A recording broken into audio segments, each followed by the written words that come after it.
It's that time of year again. Time to check out our public schools and make sure that our children are ready to go back to school. News Channel 8's Wes Small has the details.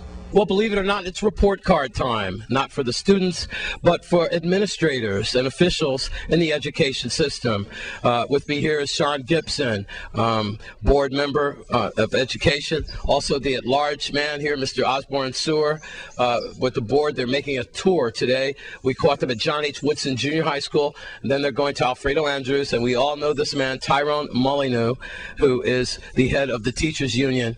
And let's get right to it. The first thing you were mentioning, Mr. Molyneux, is the growth and the gut on the roof. Yes, again, this is a problem in several of our schools in St. Croix.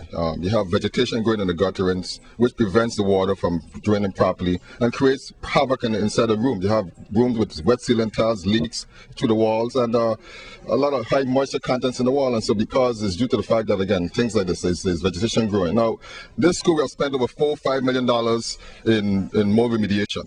Supposedly someone was on the roof cleaning all this gutterings, and yet still this vegetation has been growing before the school was closed down back in 2004. So I'm asking the question, who's responsible, who's in charge, who's accountable? You take the other wing over there where the vocational wings are. There's a classroom there has yet to be cleaned since before the mold closed down.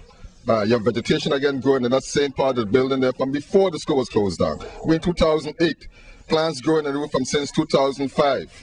And I mean, who's responsible? You have major drainage problem here between the gym and the walkway.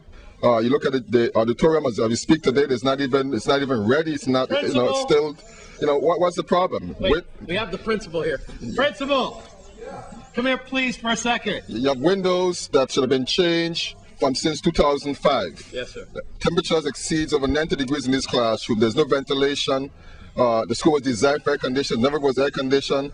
We've been promised air conditioning units in this school from last school, the year before, and the year before, and it still continues to remain the same. Now, school opened on Monday, and you're supposed to walk in here with feeling good about your environment, and then you can't feel good about the environment because just the conditions are not conducive for learners, not conducive for teaching. All right, Mr. Mo, I don't want to cut you off, Mr. Mo, and Principal Hewitt and Sean Gibson is here. They've documented some of these reports, and God, it is great to see how you and your staff have come together, students and teachers alike and volunteers here.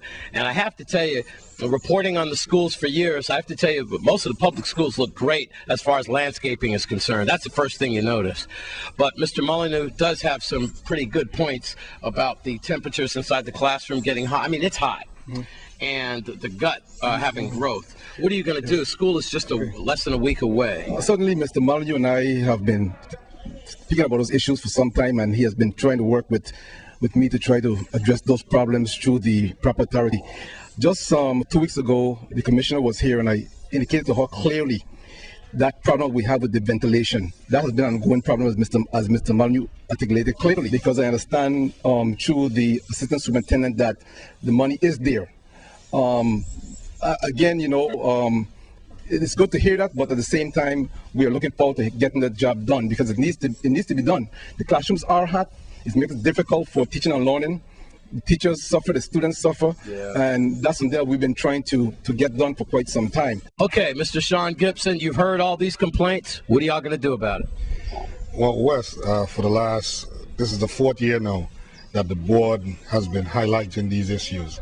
The 15th Board of Election has done, in my opinion, a remarkable job at putting these concerns in writing. When we inspect the schools, when we point these things out, we write it, we forward it to the governor, the legislature, the commissioner of education. It was published in the Daily News a couple of times, so the general public get the idea of what's going on in the schools. The previous administration ignored it totally, the Terrence Joseph era. And then we had a brief tenure where Mrs. Knowles and Mrs. Bratwood took over. They really didn't, in fairness, have an opportunity to address them. This is the first time that the department has taken a proactive approach. I have to give kudos to Mr. Malloy for his efforts. We're seeing a lot of work being done. Okay. The schools were neglected for so long that is not nearly enough. We're nowhere close to where we need to be, but there is progress being made. Okay.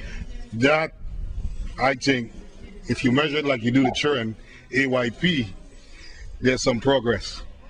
However, we're nowhere close to where we need to be. Looks like somebody's closing in. You know, again, the whole saying, the more things change, the more things remain the same. You go to Central High School, same issue there. I mean, you know, school is you have a parking lot in the gym, you have a gym that's still in poor condition. I'm ashamed that when we have games there, the visitors have to come and enter into the facility and use the facility. I mean, it brings sort of like it's sort of like embarrassment to me personally when I look at, you know, the physical condition of Central High School gym. The plant itself, again, is an old school. It needs retrofitting. The same issue, you have mold growing inside the music building. You have the gutterings that are full of vegetation growing in the music building guttering. And I mean, it's on and on. So I'm just saying, when Mr. Malone is going to say that, Sean Malone is going to say that, Sean Gibson is going to say that he's seeing improvements, I'm wondering which glass he's looking at, because I mean, this school was like this from since when? 2005 with the vegetation growing. Mr. Malone been in office since when? 2007. So I'm just saying, if someone had even come with a ladder and pulled the vegetation out, I would say yes, we're making some progress. But I haven't seen much progress in terms of, I see a lot of dressmaking, like Wes said. In front of the school, it's going to be all cleaned up. The grass is going to be cut. It's going to be groomed for the first week of school, and then that's it. Well, there you have it. We can only hope that things get better. We're less than a week away from school. And if you want to ask yourself a question this evening, is it worth it? Just look at this beautiful young lady here, and she's been helping out. And your name is? Rakeshma Guzman And you're here helping out? at the John H. Woodson Junior High School. All right. And so where do you go to school? Ricardo Richards Elementary School. All right. You have a lot of pride in what you're doing? Yes. You feel good about it? Yes. Just hope the adults could get their act together so y'all could have a nice, safe academic school year? Yes. All right. Put it here. All right. Back to work. There you have it. Is it worth it? Absolutely. John H. Woodson High School. John H. Woodson Junior High School. I'm Wes Small for News Channel 8. Your Caribbean Report is up next, right after the break.